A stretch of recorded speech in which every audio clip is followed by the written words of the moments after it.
Welcome to the League of Women Voters Candidate Forum for Republican candidates for the 9th Congressional District Representative. Today's events are organized by the League of Women Voters of Evanston, Glenview, Glencoe, Wilmette, and the Winnetka Northfield Kenilworth Leagues. We give our thanks to the Wilmette Park District for our venue today. My name is Allison Hout, and I'm the co-president of the League of Women Voters of Wilmette. The League of Women Voters is a nonpartisan organization. The League does not endorse candidates or parties. Our mission is to ensure that all eligible voters have the opportunity and the information to exercise their right to vote. Civil public discourse is an integral part of our political system.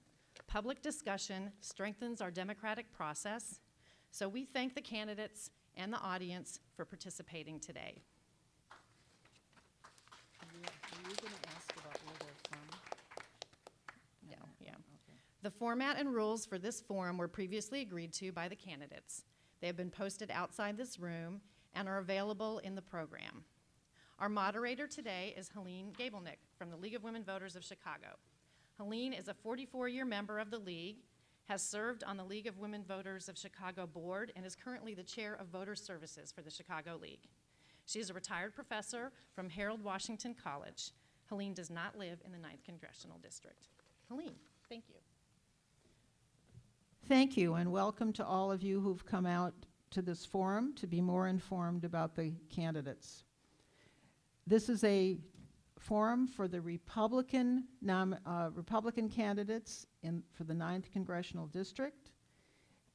The Democratic candidate, there's only one, so there will be no forum for that particular office.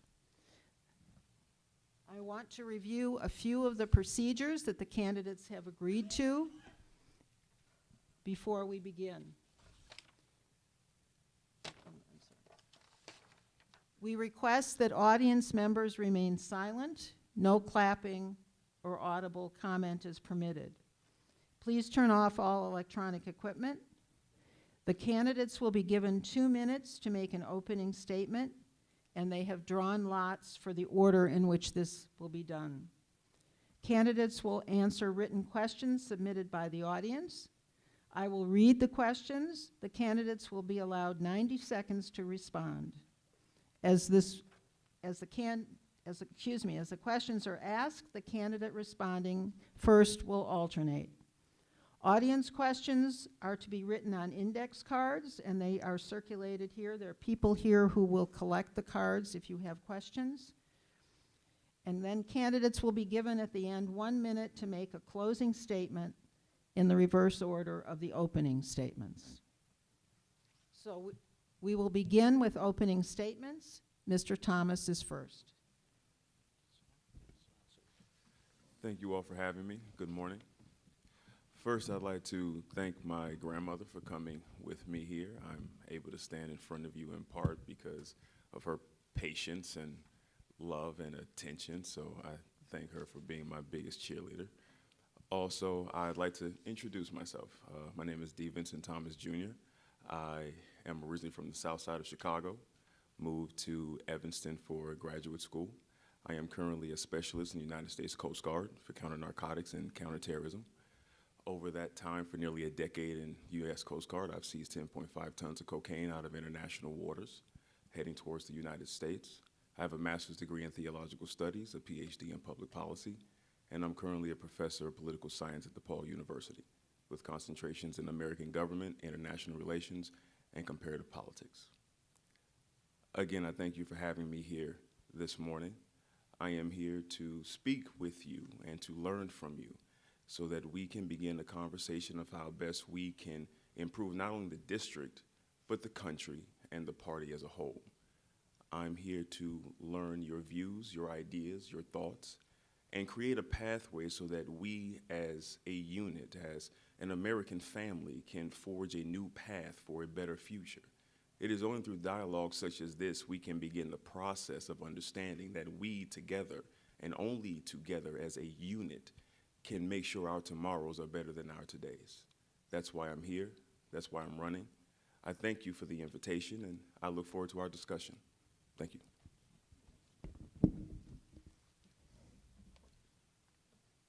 Yeah, Mr. Sargis?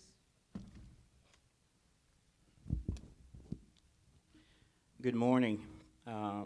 Sargis Singh, Lieutenant Colonel, 20 years in the U.S. military, retired in 2014.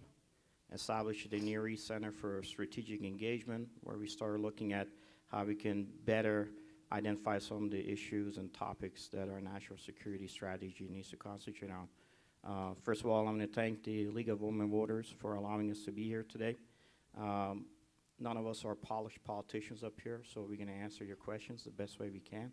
I have to tell you, I was asked multiple times when I was at the Daily Herald, Sun-Times, and even the Tribune, what do you think about your opponents? I told them that my opponents, I met them at the battlefield, killed them.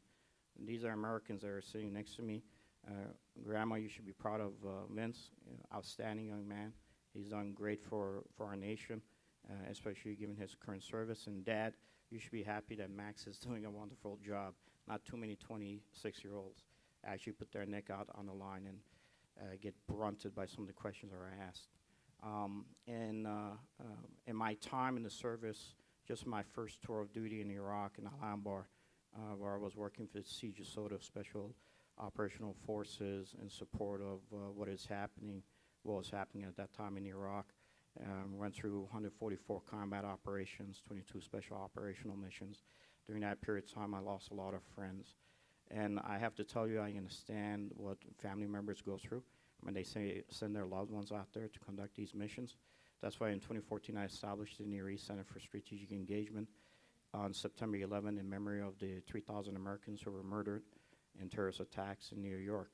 Since then, we have operated support of the National Security Council, the Office of Secretary of Defense, CENTCOM, and also in support of the Near East Affairs, both Iraq and Syria desk, as the State Department to try to allow us to move forward. Thank you. Mr. Rice? Thank you, League of Women. Hello? This thing on, yeah. Well, yeah, thank you for League of Women Voters, just in general, and today. This is the only debate that we're having this entire primary season. Something that's, speaks to your organization. Been a fan for a long time. Thanks to my opponents, for running. We wouldn't have a republic without candidates. And thanks, most importantly, to everyone in the audience, everyone here, all 30 of you. It's really important. I mean, I know this isn't really, like a lot of people are really off-put by politics lately, and a lot of people are just, like, I don't want to talk about politics, but a lot of the problems that we have is because we don't care, and thank you all for just simply caring.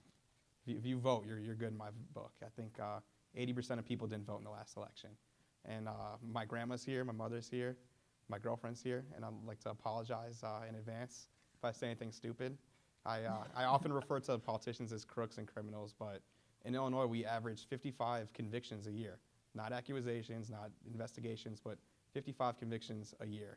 And just yesterday, Dorothy Brown, the Cook County clerk, if you get a speeding ticket on the way out of here, that's where you'll go. She was just, the federal FBI just said that it costs $10,000 to get a job in her office. She isn't convicted yet, but that's kind of what we're dealing with right now. So I'm sorry that things are so bad, and thank you, League of Women Voters, thank you, my opponents, and thank you, everyone, for coming out. That's my opening statement. And look forward to hearing some good questions. Thank you. We'll start with the first question in the same order as the opening statements, and then we'll alternate. The first question is, what motivates you to run for this office?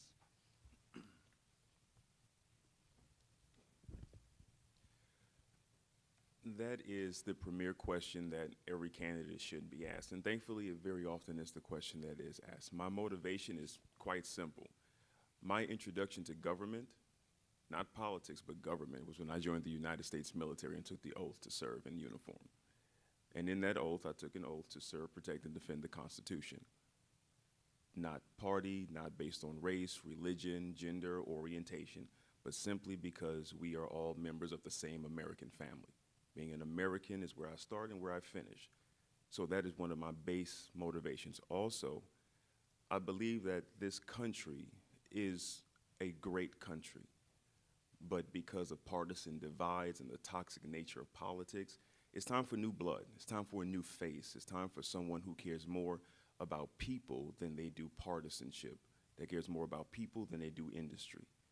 That is also why I'm running.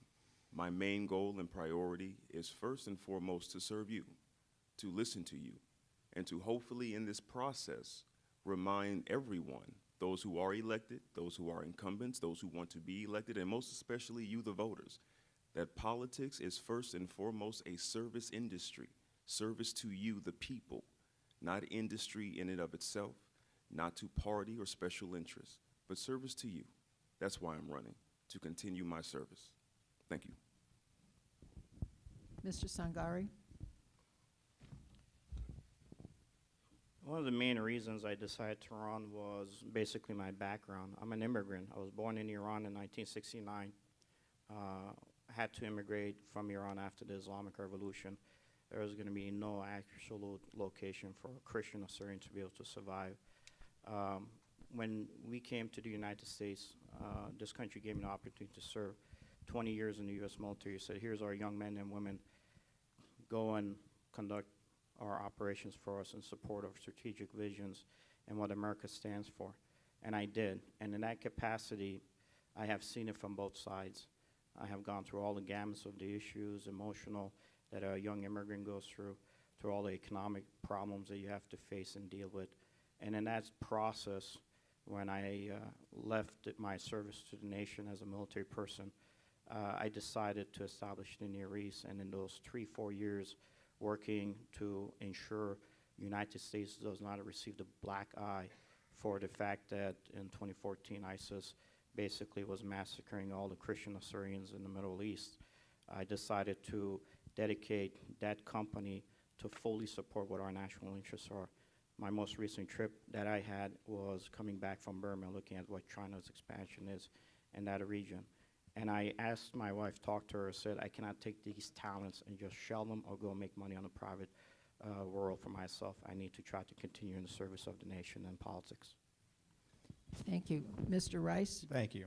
With all due respect to my opponents and everyone here, the smartest person that I ever knew was my grandpa, Melvin Rice. And he never voted, which I thought was very interesting. He really followed politics, but he never voted because of how full of, I'm not going to say the word, politicians tend to be. And so he's definitely the reason why I'm running, to give, if he were alive today, to give him a reason to vote. And I've been to many League of Women Voters events, and I have been in these seats, and the entire time I'm thinking these guys are either stupid, full of it, or criminals. And so that's why I'm running. Thank you. Thank you. The next question starts with Mr. Sangari. And the question is, how will you work in Congress to reduce the partisan stalemate? You have to bring back honor and integrity to Congress. And the best way to do it is put individuals who are more statesmen than politicians. Look, nobody here is polished politicians, like I said.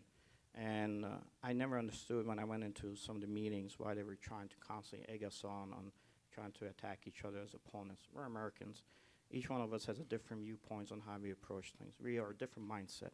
I come from the Middle East. I have seen things that some people will never imagine to ever see.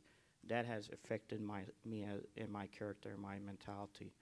The same thing, Winston comes from a different background. He sees things from a different perspective, and Max the same, and from a different generational perspective. What we have to do is we have to take a look at our systems and fix our systems. That's the one thing I learned when I went and conducted tribal engagements in the Middle East, that I was able to bring individuals from different perspectives who were actually killing each other physically on the battlefields to finally understand how they need to move ahead with the partisan politics, you might call, that they had there in order to fix their problems. And the same thing here. Look, a Democrat or Republican, if you cannot deliver to fixing the issues for Americans, then you shouldn't be in office. Mr. Rice? Yeah, basically echo what Sarge said, but on top of that, there's a fundamental problem, and we all know this as candidates, so we all decided to run as Republicans, and to do that, we needed 595 signatures. If we wanted to run as independents, we would have needed 11,000 signatures, more likely 22,000 signatures, because they would have contested the signatures. So we need to make it easier for third parties and independents to run. I think competition is good, and the reason why there is so much partisan bickering and partisan gamesmanship is because these people have too much power.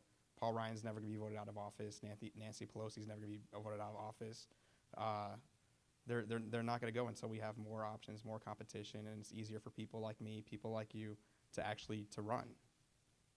So if elected, I'm not going to be partisan victory. I probably would renounce the Republican Party and become an independent, which is very controversial. It's the truth. That's how I am. And so, I mean, Sarge is right. We just need to have the same goal, which is to make Congress more functioning, to listen to you guys. And yeah, that's my answer. Thank you. Mr. Thomas?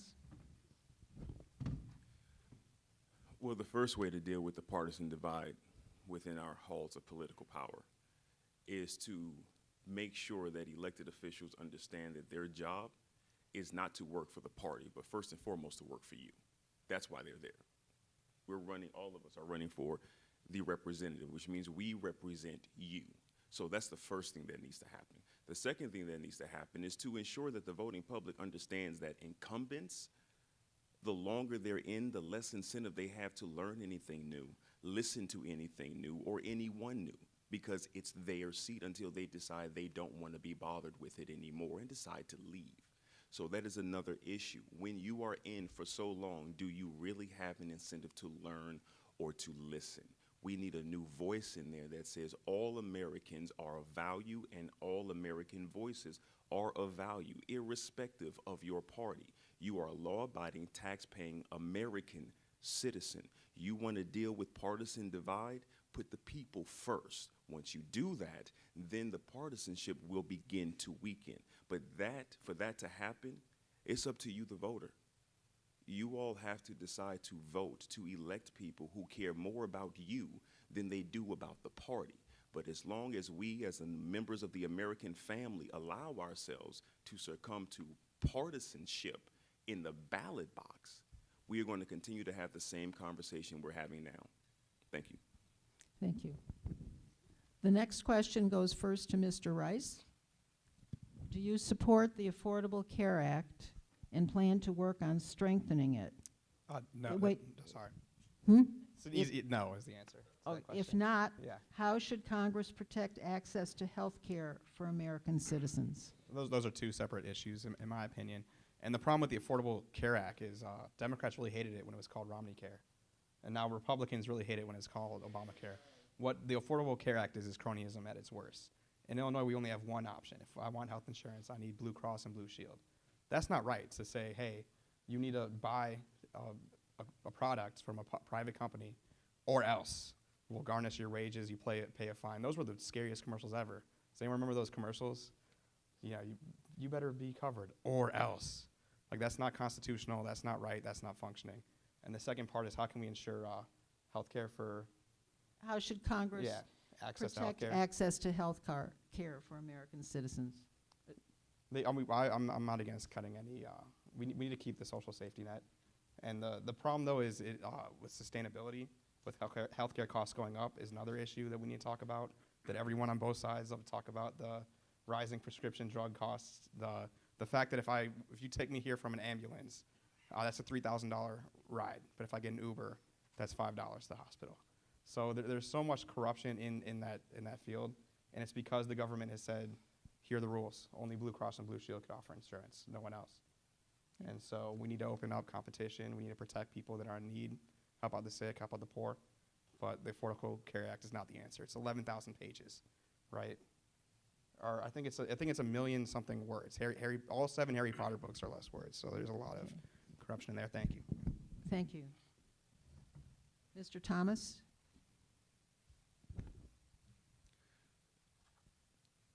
Do I support every American citizen having quality, affordable health care? Absolutely. I don't think there is any American who would be against that idea. Do I agree with the policy, the Affordable Care Act, the policy as it is written now? No, there are several aspects of it that are flawed. You should not be forced to buy into something that you do not want. You should not be penalized if you cannot afford it. I'm a member of the millennial generation. How, I don't know, but somehow I met the high age bracket for it.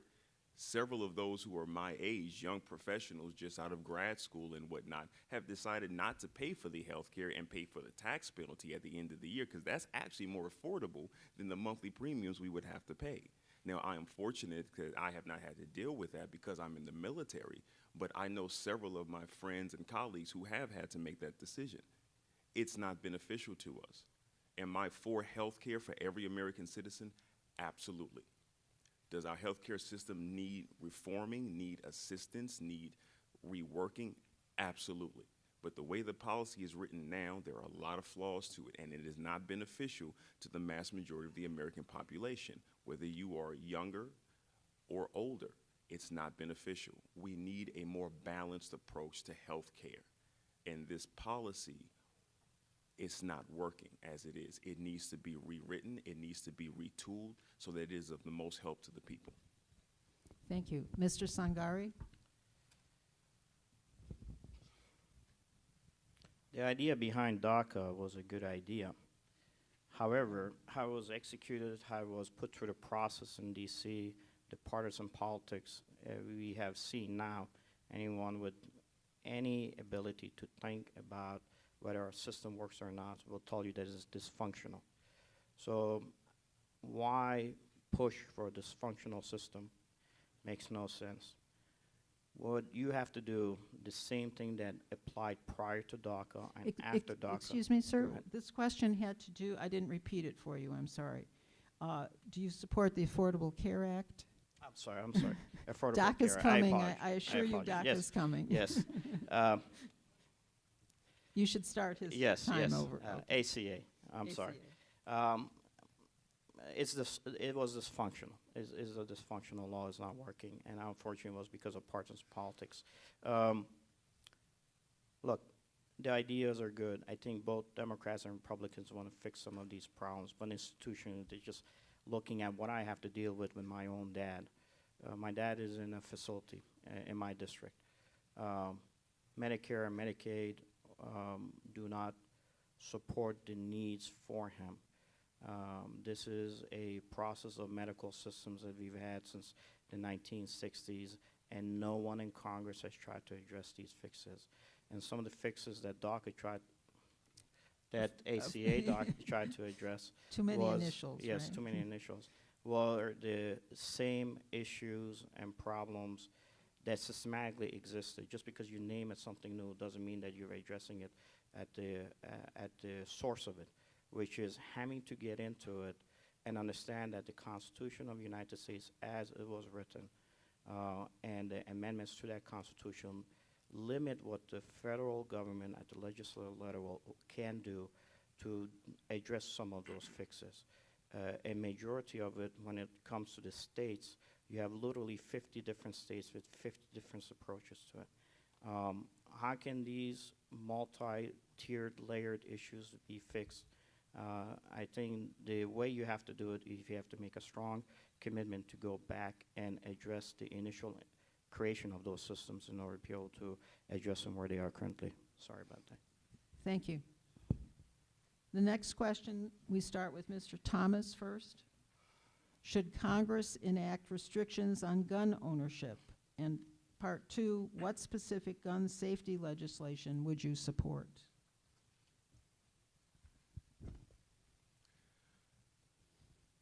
As a member of the United States military who's trained to use firearms, I am very familiar with the lethality of weapons. Not only that, as a product of the South Side of Chicago, I don't need anyone to lecture me or tell me how dangerous firearms are. So with that said, is the regulation of firearms needed in this country? Absolutely. I don't think any rational-minded individual who cares about the safety of others, especially after the series of mass shootings we've had, will say there needs to be no regulation of firearms. Of course there needs to be regulations of firearms. However, we also need to make sure we do that without infringing on the constitutional rights of our fellow citizens who legally purchase and own firearms. Now, we can say, well, we need to make it so that it is very difficult for anyone to purchase a firearm, and people will throw out countries such as Japan and Australia and things of that nature. We're not Japan. We're not Australia. We're America. Different culture, different history, first and foremost. Secondly, If we make it difficult for everyone to buy a firearm, the only people who are likely to have firearms will be the criminals. And last I checked, by definition, that meant they didn't follow the law. So how exactly is that going to help everyone? Yes, we need regulations. Absolutely. I don't think anyone would disagree with that. As a member of the military, where I know several fellow service members, men and women, who have PTSD, it is a serious concern if they have a personal firearm. But we can't attempt to do that at the risk of infringing upon constitutional rights. Thank you. Mr. Sangari? I endorse any gun control as currently legislated. So the current laws on that we have work. Whether we enforce them or not is another question. I mean, just in the Florida case, you have to do your job in order to make sure at any level you do not put the young men and women who go to school in jeopardy in this case. Look, I have used those tools in my profession. I think at the end of the day, when you look at it specifically, there's multiple issues on multiple platforms that have to be addressed in order for you to be able to get to a point from both the right and the left to understand certain requirements you have to enforce. One of the things I had talked about a long time ago, a young man on the south side of Chicago gets killed. After that, the lawyers get involved. The psych folks get involved. They talk about how his background was an issue, why economics was a problem, why mom didn't love that person enough. Nobody cares about the one who was killed. So if we are going to be enforcing anything on these laws, first thing, get rid of the plea bargains from the lawyers. If somebody violates the law using a gun, then that individual should have mandatory sentences without the plea bargains. Thank you. Mr. Rice? Yeah, Congress needs to pass more laws, period. I think for every 1,000 bills that are submitted to Congress, we only pass about 2. So I didn't hear a specific proposal for gun regulation, but it's our job to help people in the audience craft their own legislation. If I don't agree with it, doesn't matter. I'll give it to Nancy Pelosi. I'm pretty pro-gun, but I'm not completely crazy. But the bigger issue at hand is that Congress is passing nothing and blaming everyone else. So whoever wrote that question would love to hear a specific proposal. If I'm not for it, I'll hand it off to someone else that is, because you guys come first. Thank you. Thank you. The next question starts with Mr. Sangari. What are your priorities for reforms in immigration policy? What is your position on DACA? Do you support a wall on the southern border of the U.S.? I guess that's 3 questions. So I'm going to get together. 90 seconds to solve the nation's issues. Look, again, I guess now I can use DACA. I'm an immigrant. I understand that this is a wonderful nation, very open nation, loving nation. And if it wasn't for the love, support, and desire of Americans, I would have never made it to this country. I would have never had the opportunity to serve 20 years and now have an opportunity to serve this nation again in Congress. With that said, I think the individuals that we qualify in the category of possible DACA, those individuals were brought here and have been part of the fabric of this nation. However, a portion of those individuals have not respected our laws, have not cared about us, have put my kids, families, wives, daughters' lives in jeopardy and their safety. I think for us, the individuals, the same people who accepted me as an immigrant, because of your love, I had the opportunity to come here. If somebody from my own family came here and violated your respect that you gave me, I don't think they deserve our respect in that category. I have been the only person who's mentioned get the amnesty word out of the discussion and put it under immunity and give individuals who qualify possibly for DACA to be able to get themselves through a process under court immunities where they can finally earn that right. What gives them the right to go in front of me and my family, that's a discussion Sangari. for later. I apologize. I know you're giving me 3 questions. You give me 90 seconds. Go ahead, Mr. Tana. Immigration reform is absolutely a necessity in this country. We can't maintain sovereignty if we don't regulate who's coming in and out of the United States. That's a given. As a member of the U.S. Coast Guard, immigration enforcement is part of our main jobs as well. I've done that job, and I understand its importance and the struggles with regards to doing it. Do I believe we need immigration reform? Yes. Should we have immigration reform with a sense of moral goodwill involved? Absolutely. With regards to DACA, for example, to the DACA children, to them, it's not sending them back to whatever country they came from. They don't remember being there. They were brought here as children. So in many respects, it would not be morally, in the sense of moral goodwill, to send them, quote unquote, back. Do I believe they should be allowed a means to earn citizenship? Yes. And how can they earn it? One way is, as we've seen here, service the country. You want to be an American citizen? Be willing to wear the uniform and defend the country you want to be a member of, first and foremost. With regards to the wall, we have 2 borders. That needs to be understood. Southern and northern. Northern border is with Canada. If we build a wall at the southern border, first of all, it's going to cost a ridiculous amount of money that can be put in infrastructure internally. Secondly, you build a 200-foot wall, I promise you someone's going to build a 220-foot ladder. That is not the be-all, end-all resolution to this problem. It's not. Many countries throughout history have tried a wall. We need a more comprehensive, more detailed approach than building a wall. Thank you. Mr. Rice? Yeah, DACA stands for Deferred Action of Childhood Arrivals, and if Congress is still deferring action to when we take office, what would be after 2018, that would be a problem in itself. So hopefully Congress solves that problem. In regards to the wall, I'm kind of mad that, well, hopefully Trump doesn't abandon his original promise of Mexico paying for the wall, whether it be through a tariff, whether it be through El Chapo pays for the wall, the Mexican government, like they really have been ripping us off to a criminal level. And there are people in this community that are dying from opioids and heroin that is coming from Mexico. And I agree that's not going to solve the problem. But we're talking billions of dollars a year in a trade imbalance, but also billions from the black market. So we should find a way for Mexico to pay for the wall. And DACA, that better be resolved before 2019, or I'll be mad. There's some good Republican solutions on the table. There's some good Democrat solutions on the table. And there is room for compromise. So that would be devastating if they couldn't find, it's just not fair to the kids to keep prolonging this issue. And I think deferred action is a good way to describe compromise. That's how they love to do everything. Just we'll handle it in 5 years. I'll handle it in 10 years. We need to handle DACA now. Thank you. Thank you. The next question, we start with Mr. Sangari again. Will you support measures for environmental protection, and what specific measures will you support to protect Lake Michigan and the other Great Lakes?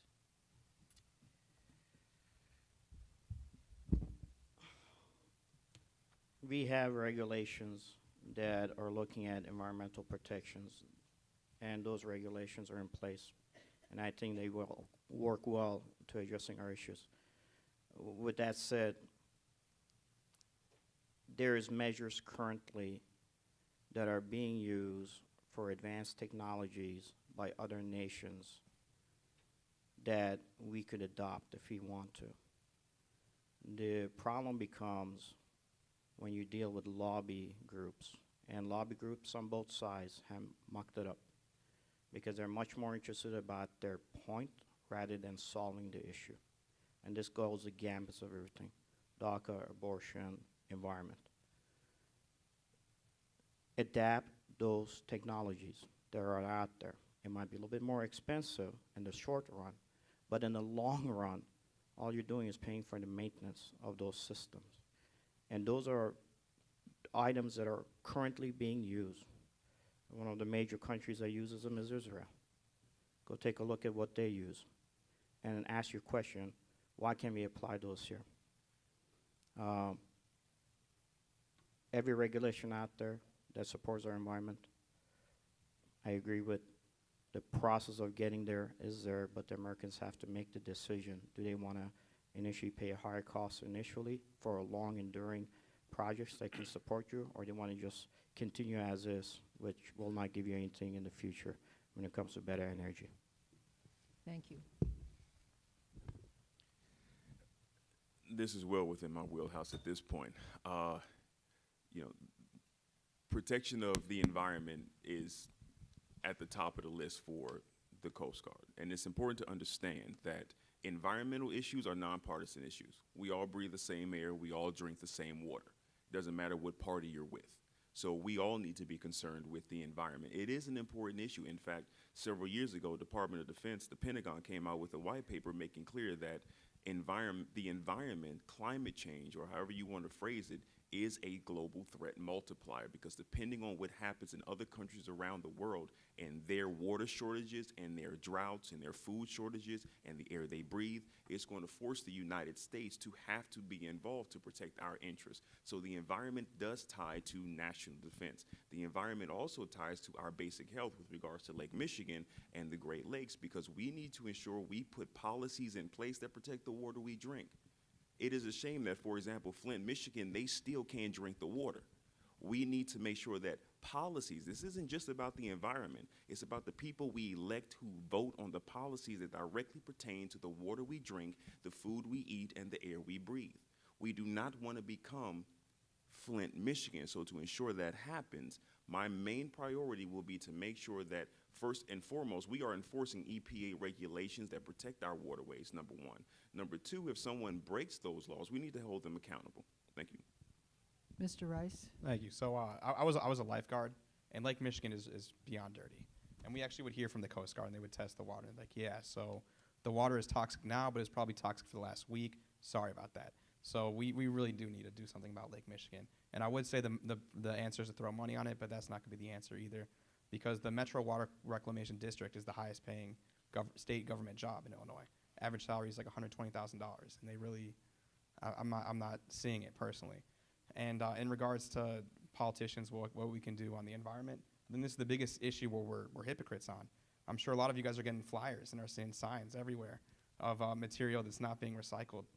I'm sure there's 1 million elected officials in America, probably 2 million, 3 million candidates, and I wonder how much we're wasting on paper and plastic and metal. So I think we should lead from the front, lead by example.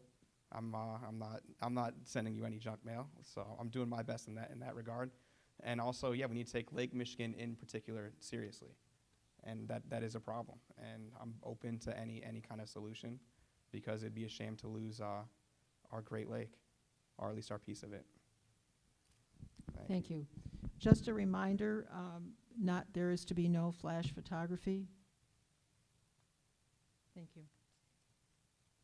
The next question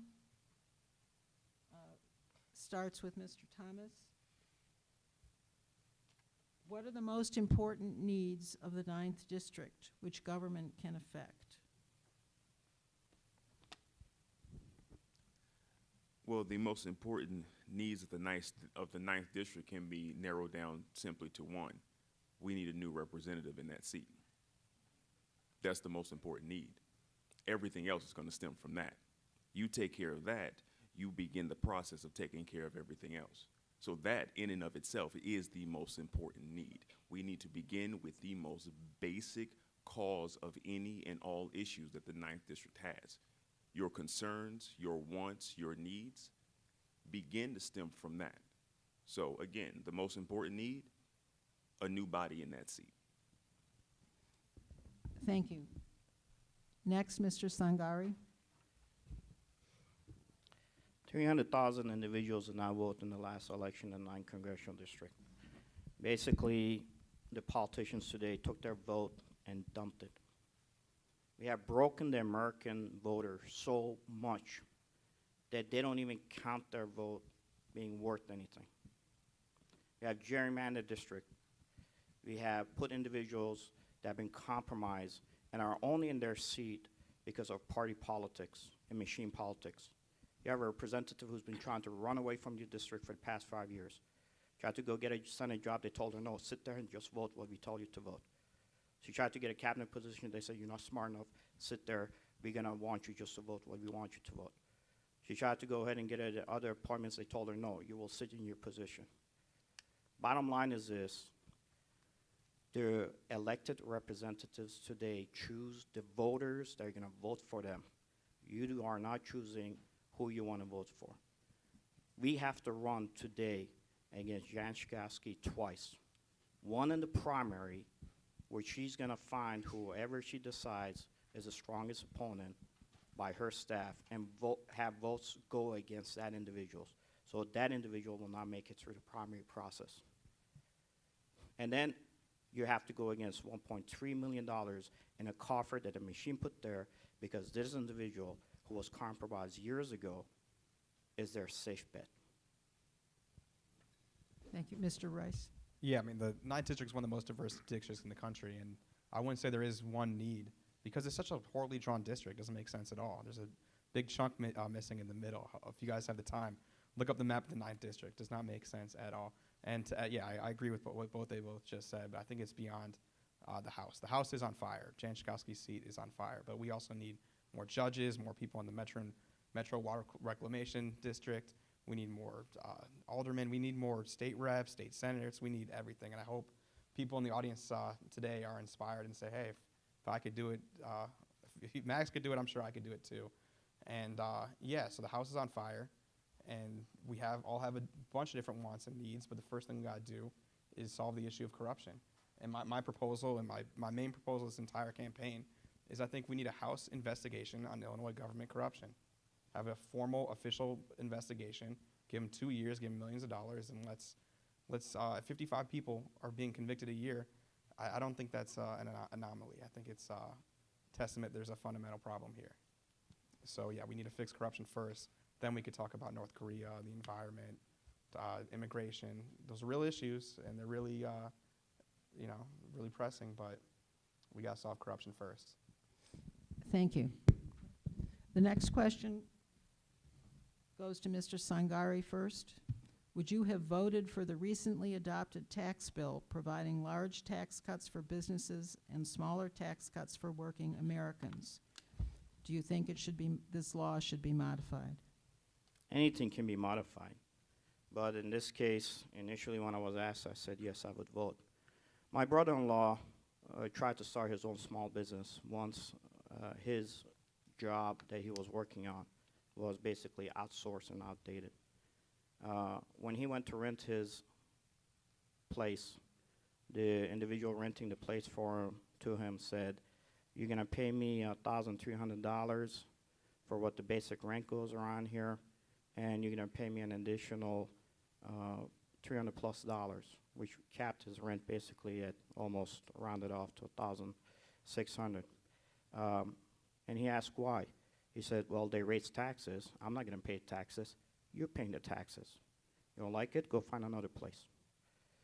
So when you raise taxes on businesses, they just basically shove it down the throat of individuals, in this case an entrepreneur who wanted to have his own business. Guess what? A couple of years later, when there was a slight adjustment on taxes, suddenly his rent went down. It's simple, folks. It's not difficult. It's very simple.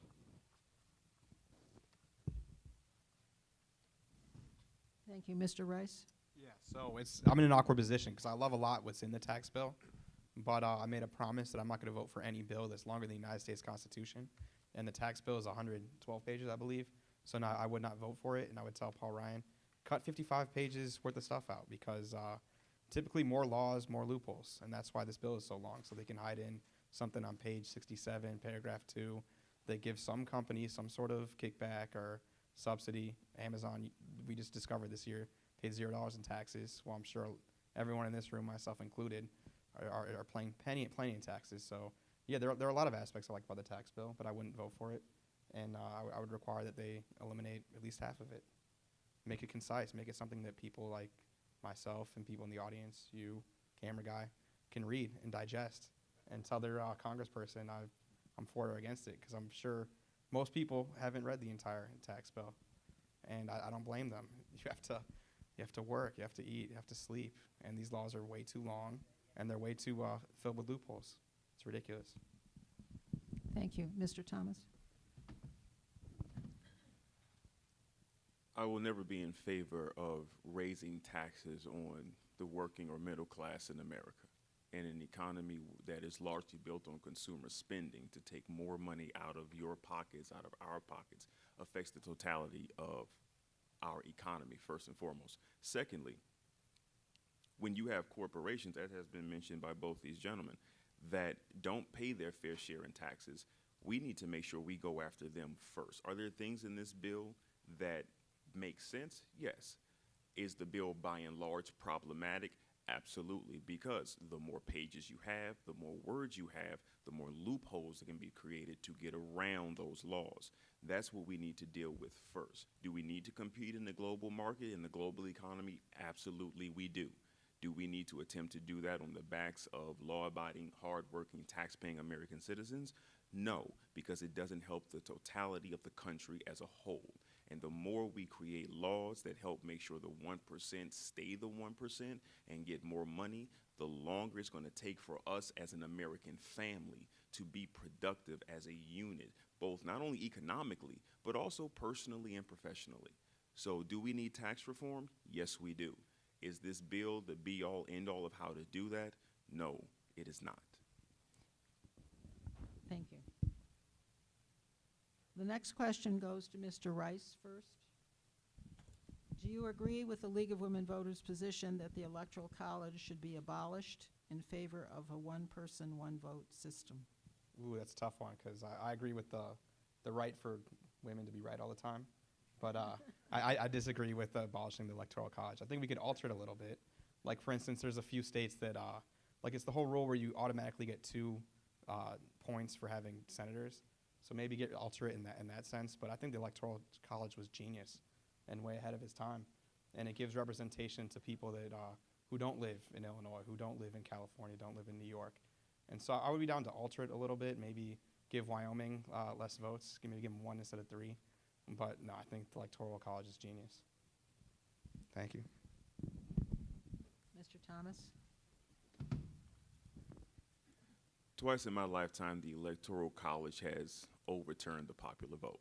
Whether you agree with who got in office or didn't get in office, whether you agree with whether the Electoral College made the right decision or not, the fact is that twice in most recent history, we've seen the Electoral College overturn the popular vote. That in and of itself is problematic because it causes many American voters to be disenfranchised. The issue in and of itself is not just the college and the existence of the college, it's how the college causes the American voter to perceive how his or her vote is valued. That is the bigger problem. That's the main issue. So whether or not we should abolish it or not abolish it, that's a separate question from whether or not the college in any way benefits the voter in determining how we, the people, we, the voter, view the weight of our vote. If the Electoral College is able to overturn the popular vote, again, irrespective of who you voted for, it causes us to be of the mind that my vote is of less value than the vote of the college. And that, in my opinion, is problematic to our republic and to our democracy. Thank you. Mr. Sangari? Get rid of gerrymandering. Put blocks, zip codes. I'll guarantee you Electoral College is going to fix itself. As long as you have representatives and special interests, Republican, Democrat, choosing who you are going to vote for. And that's what they do when they gerrymander districts. It doesn't matter, you get rid of Electoral College, you go with popular vote, you'll never have a say. You'll never have a say. Get rid of the districts. If I can push one bill when in Congress, which would mean that Colonel Singuri, once this bill goes through, you will not have a district and you'll be out. I will push a bill that does not allow gerrymandering, period. And goes back and takes the zip codes, puts everything in blocks, and says, this is it. Now, elected official, go out there and earn the vote. Then see how the Electoral College changes. Then see how finally the system that our founding fathers had said actually works. And see how fast you'll clean out special interest that controls who sits in that seat. Thank you. I think it's now time for closing statements, and they'll go in reverse order from the opening statements. So we start with Mr. Rice. Yeah, no. Thank you, and I hope one of you guys is next for this district or for something else, because we need more people running, and that's the saddest part of all this. And even if we're candidates aren't giving, one time I said it was really disheartening that a couple candidates were bickering over something stupid, making up attacks on each other. And a lot of people, they said, if you don't like the attacks in politics, you should get out. And my message to everyone in this audience today is the opposite, is you kind of have to bite your tongue and persevere regardless, because right now we really aren't doing a good job, the candidates and the parties, of being representatives for you. So you guys, now's the time to pay even more attention, to take even more risks. Running isn't the funnest thing to do. But we need you. So thanks for coming here today. Hope you're on the stage next year. And thanks to the League of Women Voters as well. Mr. Sangari. I'm going to refer to my notes on this one. First of all, thank you very much, especially on Women History Month, to have this forum here. Much appreciate all your efforts and support. One thing I'll tell you is, it doesn't matter what your perspective is. When Daily Herald endorsed me, they said that we endorse Singeri because of the depth of his understanding of the global affairs. While he might be more conservative than we'd normally endorse, his idealistic commitment to move beyond party politics to solve problems in a structured way are strongly appealing. There's a system. The system can be fixed, but you have to have statesmen who want to fix it. You cannot have individuals that are tied to special interests in those seats. I hope that every single American out there run. You cannot tell me that the Democratic Party in this state has not been able to find one individual educated enough to run against the current incumbent. Run, folks. Thank you. Mr. Thomas? Elections are momentous events. They allow us as citizens, as voters, to begin the process of changing the tide of our political system. I ask that you join me on this blazing this new trail so that we can ensure that that tide changes in a direction that serves all Americans, not just independents or Republicans or Democrats, irrespective of gender or race or orientation or religion, but the fact that we are Americans is enough to begin to understand that our vote counts. I ask that you allow me to continue service to country in this capacity as in my other capacities. I thank you for the time. I thank you for the invitation. I thank you for listening. And I hope to see you at the ballot box on March 20th. Your vote counts. Your vote matters. And I hope that I today have spoken to you, have listened to you, and by so doing have earned the privilege of gaining your vote and your trust. Thank you again, and I look forward to speaking to you again soon. Thank you. Could we have a round of applause now for all the candidates?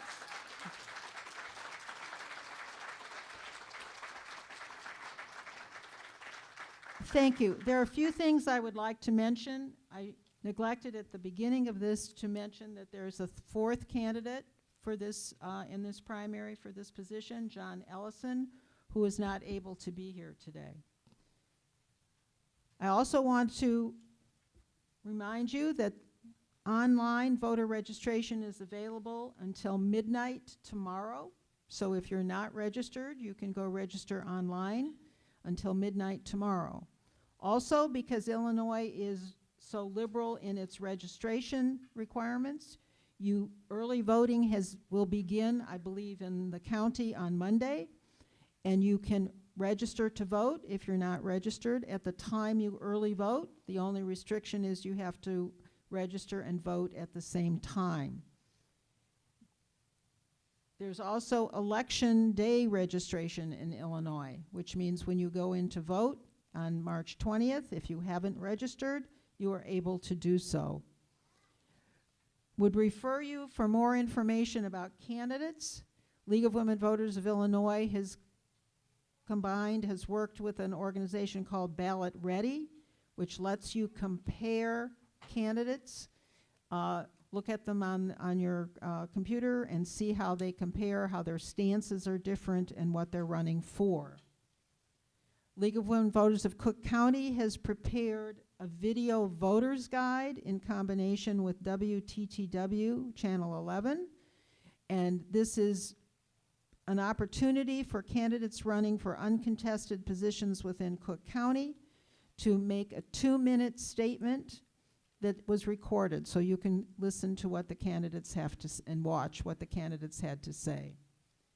Lastly, because at the very end of your ballot, you have judges in Illinois, and there's an organization called voteforjudges.org, which is a compilation of ratings of judicial candidates that's done by the Bar Association. So if you want to take the time and look at that, that's also a good idea. And I said this was the last comment. There's one more. There is a referendum on your ballot, a Cook County-wide referendum on the legalization of marijuana. It's advisory only. So thank you very much for your attendance, and stick around for the next debate coming up soon.